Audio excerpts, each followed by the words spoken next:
Allow me to take you to the far-off country of Shambui.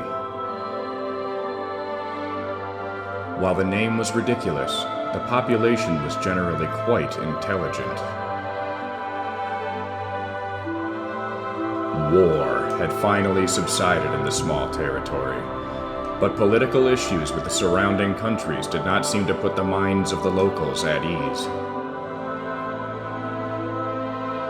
While the country was small in proportion to those surrounding it, it was filled with a plethora of different biomes and environments. Lush forests, harsh deserts, roaming plains, and snowy mountains. It was an adventurer's paradise. This is where our tale begins.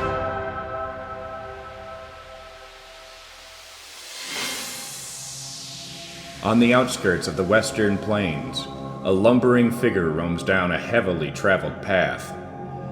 Stone roads and nicely lit pathways were a luxury this far west, but the people of the land didn't bother themselves with such things.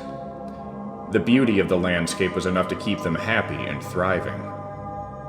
Stopping for a moment to clear his head, the figure is shown to be a large Tauren male. The Tauren were a race of simple humanoid cow people, relying on what nature could provide them as opposed to furthering themselves with science or technology. This particular Tauren was named Dick Kickham. He had been wandering the plains for what had seemed like ages, trying to find some sort of purpose. His matted brown fur and broken right horn made it clear to see that he was unconcerned about physical appearances. Raised in the wildlands as a proud warrior of the Wildhammer tribe, Dick was forcefully removed from his home by the human devils. The humans had gifted his tribe blankets as a peace offering.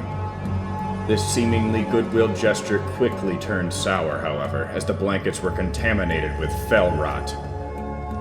During the Tauren tribe's time of weakness, the humans swarmed in and decimated the sickly cowfolk. Dick managed to escape with the help of his mother and father, who sacrificed themselves to ensure the survival of their beloved son. He wandered across the land for days before someone came across his tired, near-death body. Some people say that the only thing that kept him going was his seething hatred of the humans. Others say that the spirits of his parents guided him to safety. In reality, however, the fell rot had gotten to his brain, and he simply wandered, as he was left pretty retarded. During his recovery, Dick was left with powerful visions. Upon waking, he thanked the kind patrons for nursing him back to health and set off to live in the wilderness. Not knowing what to do with himself or who he should trust, he came to the conclusion that the life of a forest hermit was the best option. He lived as such for many moons before wandering out of the woods. Unfortunately, he was still kind of retarded, but he had become one with nature over the years and could turn into animals and shit. This had led him to where he was today. After taking some time to get on all fours and eat grass for a few hours, he stood back up and began to yet again travel down his lonely path. While he had still not known who could be trusted, he had accepted that some form of connection was something he longed for, something he craved. After all, grass tasted better when eaten with others.